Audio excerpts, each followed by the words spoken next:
অনেক দিন আগের কথা। তোমরা যে এই মেয়েটাকে দেখতে পাচ্ছ, এর নাম হলো রিমা, আর এই ছেলেটি হলো বিকি। মা খুব ধনী ঘরের মেয়ে ছিল। অন্যদিকে বিকির পরিবার অতটা ধনী ছিল না। তারা দুজন একসঙ্গে কলেজে পড়তো এবং দুজন দুজনকে খুব ভালোবাসতো। কিন্তু তাদের ভালোবাসা রিমার বাবা মা কিছুতেই মেনে নিতে চায় না, কারণ বিকি বেকার ছেলে ছিল। রিমার বাবা মার আশা ছিল তার মেয়ের চাকরি করা ছেলের সঙ্গে বিয়ে হবে। বিকি, বাবা মা আমার বিয়ের ব্যাপারে কথা বলছে, হয়তো এবছরে আমার বিয়েটা দিয়েই দেবে। তুমি কি আমায় ছাড়া থাকতে পারবে? পারবো না। তোমায় তো অনেক দিন থেকে বলেছিলাম ভালো করে পড়াশুনো করো, তুমি তো করো না। আমি কি চেষ্টা করছি না? দেশের যে হালচাল, চাকরির আশা আর করছি না। মাধ্যমিক, উচ্চ মাধ্যমিকে ভালো নম্বর পেয়ে কি হলো বলো? আচ্ছা, মন খারাপ করো না, যা হবে ভালোই হবে। চলো এখন বাড়িতে যাই। হ্যাঁ চলো। তারপর তারা বাড়ি যেতে লাগলো। দুপুরবেলা রিমা তার নিজের ঘরে ঘুমিয়েছিল, সেখানে তার মা এলো। রিমা, ঘুম থেকে ওঠ এক্ষুনি, তোর সঙ্গে আমার একটা দরকারি কথা আছে। মা বলো, কি হয়েছে? শোন রিমা, কালকে তোকে ছেলে দেখতে আসবে। কাল কোথাও যাওয়া চলবে না, বাড়িতেই থাকতে হবে তোকে। মা, তোমরা জানো আমি বিকিকে ভালোবাসি, তাহলে কেন তোমরা জোর করে অন্য কারোর সঙ্গে বিয়ে দিতে চাও? হায় ভগবান, এই মেয়েটাকে কতবার বোঝাবো। রিমা, বিকি কিছু করে না, যদি কিছু করতো ভেবে দেখতাম। তোমার ভালোর জন্য তোমার অন্য ছেলের সাথে বিয়ে দেওয়া হবে। তুমি তোমার বাবা মার জন্য এটুকু করতে পারবে না? রিমা কিছু বলতে পারে না, সে চুপ করে বসে থাকে। তার মা সেখান থেকে চলে যায়। রিমা বিকিকে ফোন করে, বিকি, আমাকে নিয়ে পালিয়ে চলো, আজকে আমাকে ছেলে দেখতে আসবে। আমি তোমাকে নিয়ে কোথায় যাব রিমা? তুমি তোমার বাবা মার দেখা ছেলের সাথেই বিয়েতে বসো। তুমি সুখে থাকলে আমিও খুশি।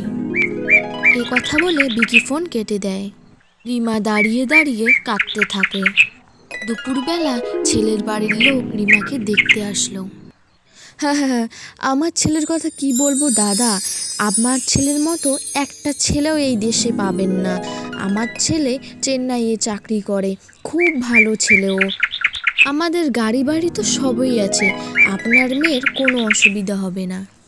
দিদি যান, আপনার মেয়েকে নিয়ে আসেন, অনেকক্ষণ তো হলো। মিনার মা মিনাকে ডাকতে যায়।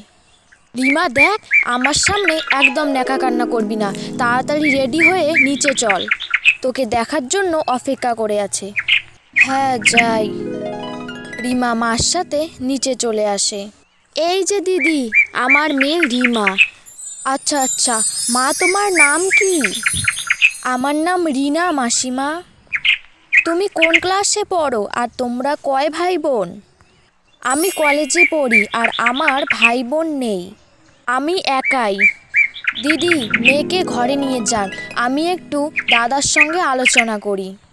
রিমার মা ঘরে চলে যায়। দাদা, আপনার মেয়েকে তো আমার পছন্দ হয়েছে, এখন বলুন আপনারা কি করবেন? আমার কোনো আপত্তি নেই, আপনারা রাজি থাকলে আমিও রাজি। আচ্ছা, তাহলে পঞ্জিকা দেখে বিয়ের দিনটা ঠিক করে ফেলেন। আচ্ছা, তাহলে আশ্বিন মাসের 20 তারিখে বিয়েটা হোক, কি বলেন আপনি? ঠিক আছে দাদা, আজকে তাহলে আমি উঠি। দেখতে দেখতে বিয়ের দিন এসে গেল। রিমা বিকিকে ফোন করলেও বিকি ফোনের কোনো উত্তর দেয় না।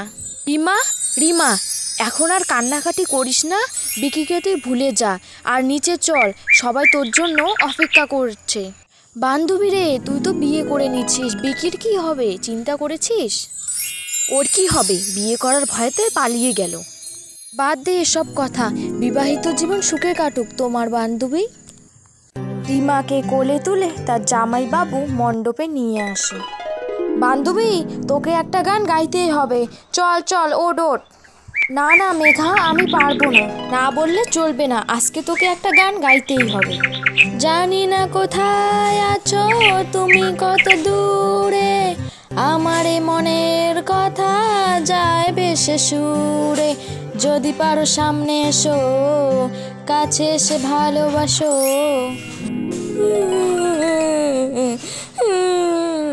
রিমার বিকির কথা মনে পড়ে গেল এবং সে ভেঙে পড়ল। রিমা মা দেখো কে এসেছে, চোখ খোলো। মা চোখ খুলে বিকিকে দেখতে পায়। রিমা দৌড়ে গিয়ে বিকিকে জড়িয়ে ধরে। তুমি এতদিন কোথায় ছিলে? তুমি আমার ফোন কেন তোলোনি? হ্যাঁ রিমা মা, তোর খুশিতে যে আমাদের খুশি, এসব আমাদেরই প্ল্যান ছিল। তোকে আমরা কষ্ট দিতে পারি না মা। আর বর্ষে যে আছে রিমা মা, ওটা তোমার জামাই বাবু।